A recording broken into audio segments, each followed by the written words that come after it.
like to invite our very first guest artist for the show today. Strong Buffalo, do you want to invite him up? Jim Denomie, please. Please put your hands together for him. One of our best artists. Hello, Jim. Hotanin. Bonjour. So, Jim, you want to tell us about this first image that we're seeing here?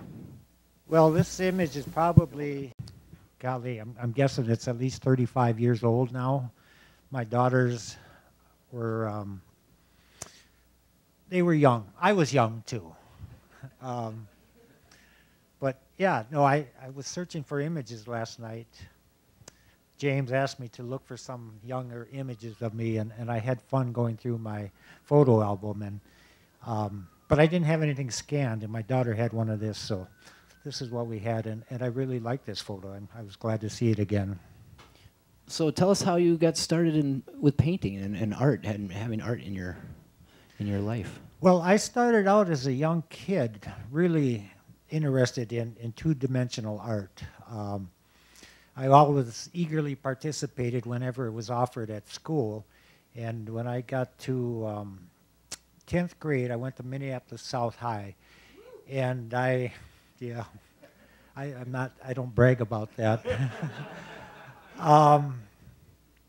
But I used to spend all my time in the art class. We had modular scheduling then, and so it was difficult to get back to our normal classes because we had so much free time, and we were always goofing off, you know, getting high and cruising and all kinds of things. But I used to go to the art room and spend all my time there. And after one semester, I asked my counselor if I could transfer to a school where I could focus on art. And she told me that was a terrible idea. There was no future in art, no money, no security. And I said, it's either that or I drop out of school. And I ended up dropping out of school when I was 16, getting into a full-time minimum wage job, and then a lifestyle of party and addiction. And I gave up art for 20 years. In 1989, I got sober, and I enrolled in the University of Minnesota in 1990, and I was hoping to get into the health sciences and out of construction, but I ended up taking some art classes that kind of woke up my artistic spirit again. And so... Now, was that just by chance? I mean, just randomly chose an art class, or was there something that sparked you wanting to really take an art class again? I got into black and white photography a few years earlier, and so I wanted to take the 1,000 and the 3,000 level black and white photography course. And so in order to do so, I had to take Intro to Studio Arts first, and so that's where I got re-energized. So it was an accident, kind of. Kind of a happy accident. As far as getting into painting, it was like, went for photography and then... Well, painting became my love. Yeah. So 5 years later, I graduated with a Bachelor of Fine Arts degree and a minor in American Indian Studies. So now I was qualified to drive cab or go back to drywall. So I still do drywall, but it's a vehicle that allows me to paint what I want to paint and not what necessarily needs to sell. So I'm able to develop more challenging subject matter and content. Wow. So as you started, when did you first start painting and actually imagining it was the kind of thing you could paint things and sell them? Was it while you were still in school, or was it still just something you just were? No, I mean, my work was appealing to a lot of audiences, but I really didn't sell a lot. 2005, I did a painting a day for a year project, and that's where things kind of took off for me. I wanted to go back to my 8th grade art class and just have fun, and I wanted to experiment and explore with the paint. And so I ended up doing 430 paintings for the year, and so even more than one a day. More than one a day. Some days I did 2 or 3. Some days I did fairly medium, small. But it was a great experience. And what do you feel like looking back on it and at where you've gone since then was the biggest like what was the biggest thing you took away from that painting a day process as far as how it affected your own process? There were many revelations during that year, and one was how I came to understand the creative process. I got home really late one night, about midnight, and I was really tired. I get up at 6 o'clock and I drive into the city and work all day, and I stayed in town for an event.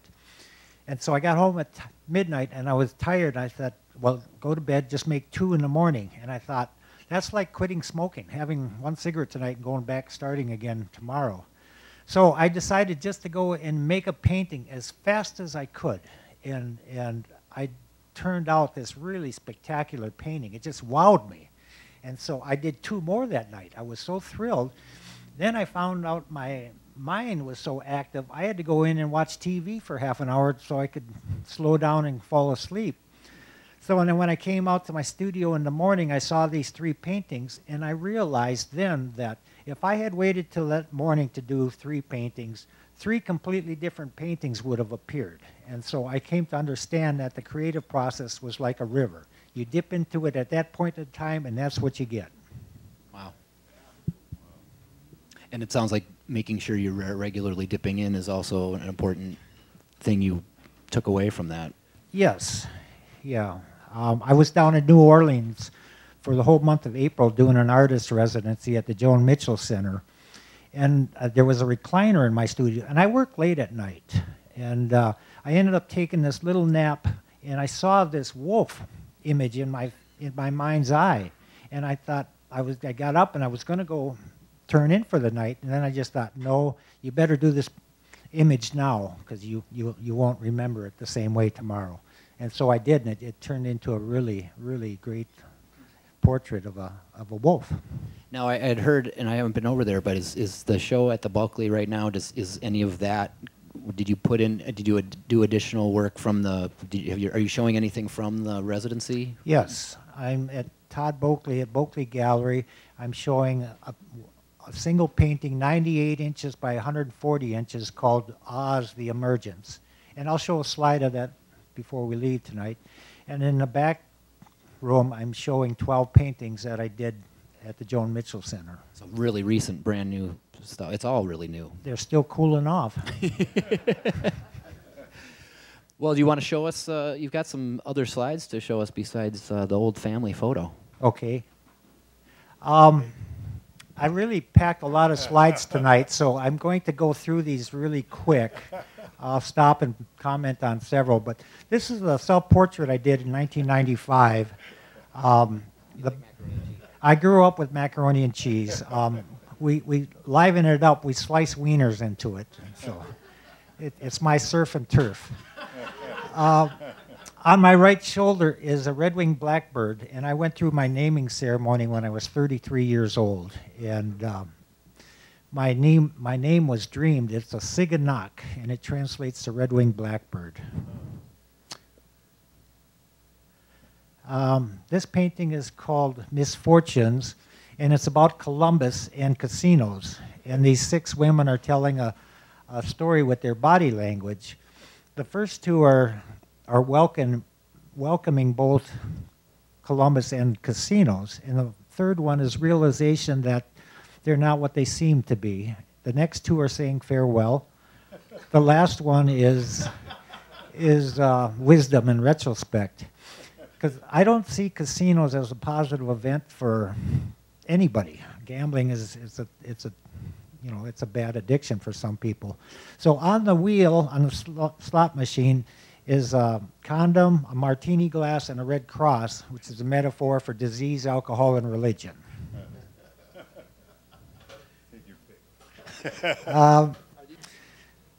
And when I went back to the U in 1990, I started taking some history courses, and I understood how the reservation came to be. And I saw this image in my mind for 6 months. And when I started taking painting classes, this is what I painted. And it's called The Renegade. It's the last winged warriors being chased by the cavalry.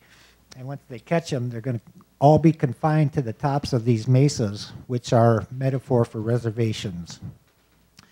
And I've bought 15 paintings in this series. This is called Irony. It's about native culture celebrating the birth of Christianity. And I made it an Ojibwe Santa. He's flying in a birch bark sleigh, and they're all white-tailed deer. And in my sketch, I had reins connecting them, but I thought it was more mystical to just let them float with each other. This painting is called Transitions, and I got the inspiration for it one day when I got a craving for chicken. And it's also a play on the buffalo hunt, which has been done to death. Indians hunting the buffalo. And so I just recreated this huge chicken. And all these winged warriors are hunting with golf clubs because I love to golf.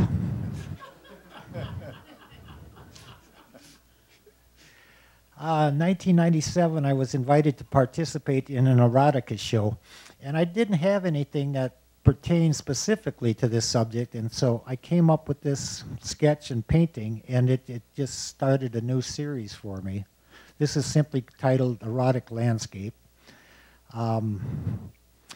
It's different from the Renegade paintings where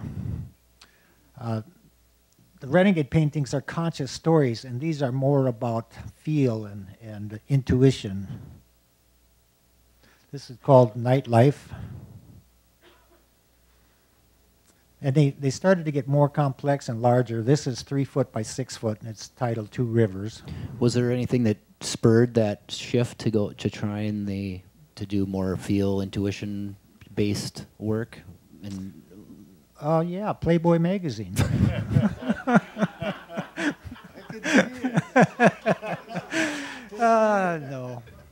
No, I don't know. Just, and as I found out over the years, my work just evolves. Just like, like cave explorers. They'll go into a clay cave and then they find another little outlet leading somewhere else. And you just follow it. You just keep following it and keep exploring. This is my Dream Rabbit series, and it's a combination of the Renegade landscapes and the erotic landscapes. And then this white Dream Rabbit appears. And these paintings are different that they contain both my desires and my fears. While I was working on this painting, up in the upper right-hand side, there's a double bird figure. My sister's partner and their 8-year-old son had died in a fire, and so I wanted to recognize them. And you'll find little images like this in a lot of my work, that I put in things that are happening around me, that are part of my environment. This is a second one. I think I did about 7 or 8 of these. So 2005 was when I did my Painting a Day project, and I did 430 paintings of a variety of different subject matter, but I would say 300 of them were portraits. And portraiture was never a primary subject matter until I did this project. And it's something I still do today now. I love working on portraits. They're kind of like Sudoku puzzles. I don't have to think about a narrative. I don't have to think about, I don't know, building a painting so much. When they do these portraits, I don't know what's coming down the pipe. I just start painting and just start responding to my brushwork and the different colors. This painting I did entirely with a palette knife. It's the only one out of the 430 paintings. And I took about 20 of these paintings up to Duluth, and I wanted to show my friend John Steffel, who was the director of the Duluth Art Institute then, and he gave me one of my, not my very first solo show, but my second or third. He's become a big supporter of my work. And he was dealing with a stomach cancer at the time, and he picked up this painting. He said, "This is how I feel on chemotherapy." And I said, "Well, I'm going to give you this one, and I'm going to title it Chemosabi."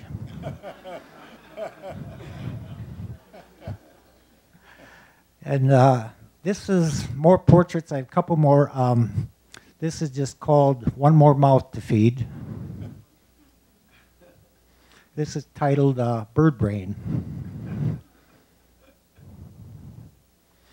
This was one of my daily portraits or daily paintings. It's a play on the Last Supper, and it's a combination of my grandparents' homes up on the reservation. I was born in Wisconsin on Lakota. That's the name of my reservation outside of Hayward, Wisconsin. And one set of my grandparents were traditionalists, and the other were Christian. And so I have a blend of both symbolisms. But on the right-hand side, there's a painting of Elvis on black velvet. And I put that in because from the early days of being in art school, I felt an expectation by a lot of people to do Indian art. And I didn't know exactly what that meant. I had to do some research and see what contemporary work was being done. But one friend said, well, why don't you make a good Indian painting, go down to Santa Fe, you'll make a lot of money. And I said, well, if I'm in this just for the money, I could be painting Elvises on black velvet. This is called Peking Duck, and it's about creation stories.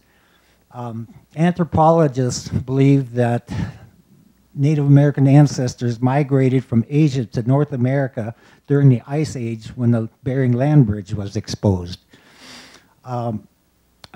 Every culture on this planet has their own creation stories, but scientists don't lead much credence to them. My story says that we did indeed come from Asia, but we first went over for takeout.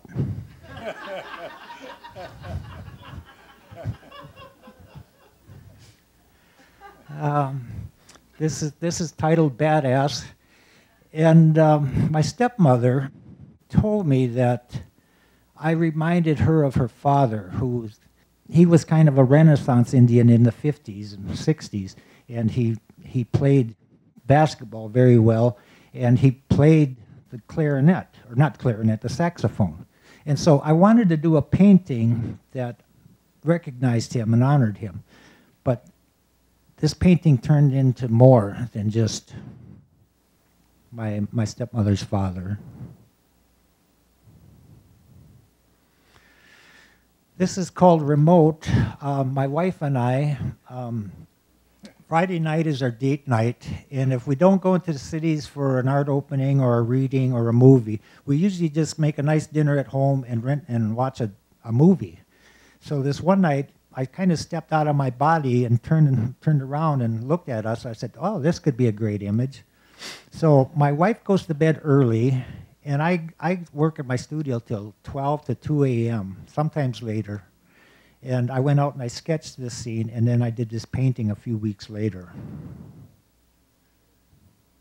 Somebody told me that the woman looked like our babysitter.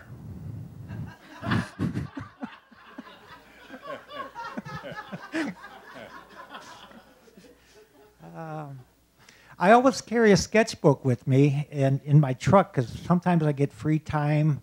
And sometimes I see things that I need to draw, because if you don't capture that, a friend of mine who played guitar in Dickeytown, we talked about this, and he writes songs, and he says, yes, he always carries a notebook with him too, because if a song comes to you and you don't write it down, you'll lose it. It'll go to the next guy. And if he doesn't catch it, it goes to the next guy. And if he doesn't catch it, they all end up with Bob Dylan.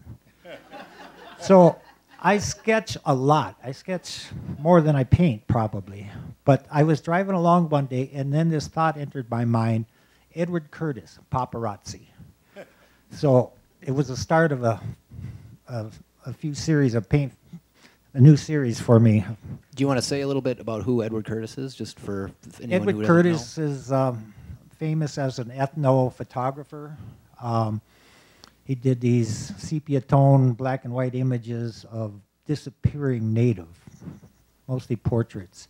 And he was known to stage his photographs so they did not show the modern times he was working in, which was the late 1800s, early 1900s. And so I work in contrast to him. I try to show native people in today's time, in modern times, yet maintaining cultural identity. This is called Edward Curtis Paparazzi - Black Hills Golf and Country Club. This is called Edward Curtis - Skinny Dip. And I love playing with art history. I do it often. This is after mayonnaise, luncheon in the grass. This painting is called A Beautiful Hero, Woody Keeble. And I started reading about him, years ago, 10, 15 years ago. And there was an effort by politicians, his family, and politicians in North and South Dakota to have him posthumously awarded the Congressional Medal of Honor for his heroics in the Korean War. And he was also a veteran of World War II. But I started to read about him, and I thought, holy smokes, this guy is just phenomenal. And so I did this painting to honor him. And there's quite a story to this, but I wish I had more time. This is titled Attack on Fort Snelling Bar and Grill. And it was inspired by my wife, Diane Wilson, who wrote a memoir called Spirit Car. And part of her research, she came across people who were organizing this commemorative march to recognize the elders, the women, and children who were marched from Mankato to Fort Snelling during a very brutally cold November. And some people feel that Fort Snelling is a prisoner of war camp, and they want it torn down. And so that was my inspiration for this painting. This is an image of the Minnesota State Seal. And I was looking at this and I thought, boy, this image needs to be updated. And so I took it upon myself. I did 3 paintings, each one getting larger and more complex. This is called Casino Sunrise. And there's a lot of Minnesota history in here. The central figure is Jesse Ventura. He's holding up a fishing rod and a wad of money, and on the fishing rod is the grenade. And at one point, the Ojibwe in Minnesota were contesting their treaty rights to fish and hunt and gather off reservations. And it was upheld by the federal courts. But Jesse Ventura made the comment, he said, well, what about my right to fish with hand grenades? When we were SEALs in the Navy, we used to throw hand grenades in the water in the Philippines, and dead fish would float up. And I said, boy, what an idiot. So I painted him with this really large butt, and I tattooed KQRS on it. So... And you got Babe the Blue Ox back there with yeah. Paul Bunyan. That's Poleni Bunyan. And then in the background is Paul Wellstone's plane coming down for a crash. Yeah. This here is called Off the Reservation or Minnesota Nice. And it's about the 1862 Dakota War. And this is a painting I wanted to do for years, since I learned about this history when I was first going back to school at the University of Minnesota. And normally, I comment about these tense situations, and I try to tone it down with color and humor, but I decided that this history was so painful, I decided to keep it raw as I could, and I tried to eliminate some of the humor in it, which was tough. There was things that came to me but I just didn't put them in. Andrew Myrick's in here 3 different times, and he's the store owner who yelled, "Let them eat grass, for all I care." And so I have them in 3 different spots in here. Down in the center, there's 3 warriors peeing on him, and I'm one of them. This history, it's very painful sometimes. Which one is you? I'm the one with the rabbit ears. Oh, okay. Now, do you recur in your paintings with the rabbit ears? Oh, yeah. Okay. Yes. And I have a special relationship with rabbits. I've known that since I was 10 years old. And it's something that I can't really define. I can feel it, and I know it, and that's about all I can tell you. Over in the lower left, there's a boat on the river. In my sketch, that was blank. There was something else in there. And so when I got to the painting, I thought it needed something else. So I did a small sketch of this scene and then inserted the boat and the water skier in there. But this sketch turned in a really nice little painting. I think this painting is like 16 by 20 or 18 by 24. And when I got done with it, there was a post on Facebook. It was a Buddhist proverb that said, if you sit by the river long enough, the body of your enemy will come floating by. And so that's what I titled this piece. And to me, it's about patience, you know, understanding your problems and, you know, finding a painful solution or an easier solution sometimes if you're patient. This painting is 7 foot tall by 12 feet long. For years, I wanted to do a series of painting called The History of the United States According to Jim Denomie. And I envisioned it to be about 15 paintings over several different periods. But this painting kind of encapsulates that whole project. It's called Eminent Domain, A Brief History of America. Yeah, there's quite a bit going on here.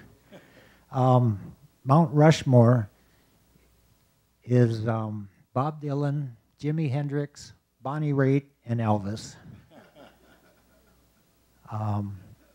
All kinds of things going on here. In that painting, there was a scene, a westward expansion or migration, and there was just a lot of odd things coming out of there, like the Oscar Mayer Wiener, and I had a small trio of the Wizard of Oz, and I made just a small little sketch of that, and it was a sketch that I played with over the years, and then I started to do these dialogues. Well, this is with the Lone Ranger. They'll come up later, the Wizard of Oz. But I found these dialogues to be a great metaphor for mainstream and Native American conversation. So first one is, you lied to me. And Lone Ranger says, get used to it. This one here, the Lone Ranger holding a piece of toast and says, oh my God, there's an image of Jesus on my toast. Tonto yells, how's it taste?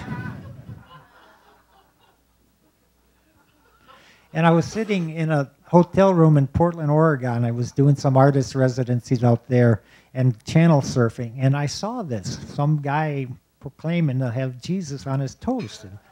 And then I yelled at him, how's it taste? And I thought, oh, this would make a great one. This is called the Vatican Cafe. And again, it's a play on the Last Supper. But if you look under the table and look at all the legs and the feet and stuff, and it's pretty funny there too. And this painting's still for sale if anybody's interested.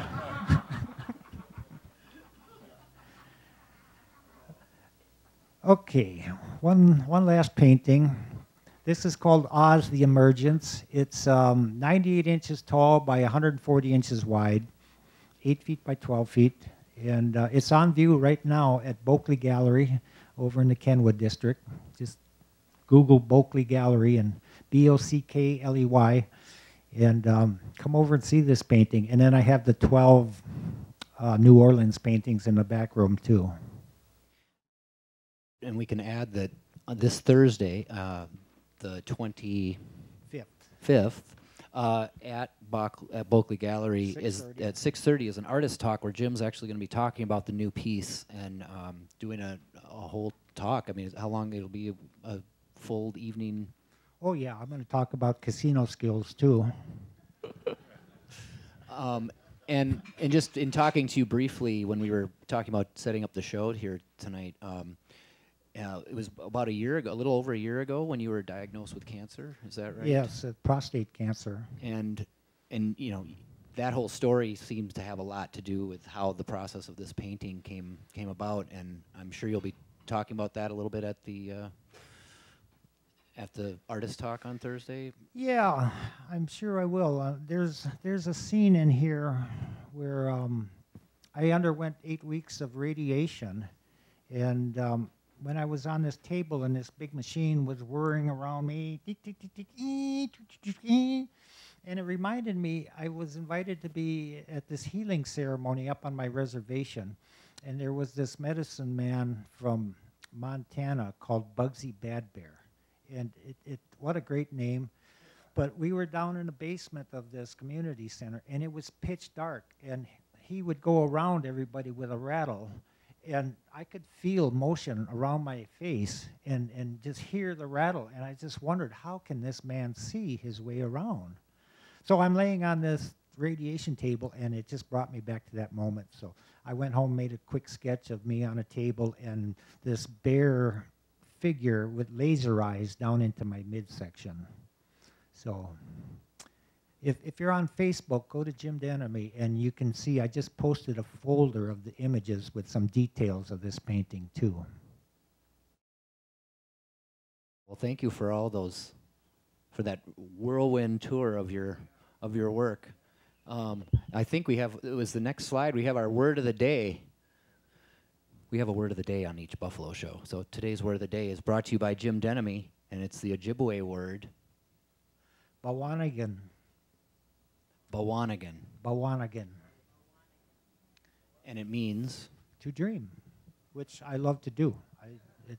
I like it better than golf. And didn't you say your Indian name when you were given it had to do with dreaming? Yes. The spiritual leader Archie Mose gave me my name, and he dreamed it. Wow. All right. Bawanagan is to dream in Ojibwe. Yep. And Gigawabaman is goodbye. All right. Well, thanks, Jim, so much. Thank you, everybody. Miigwech.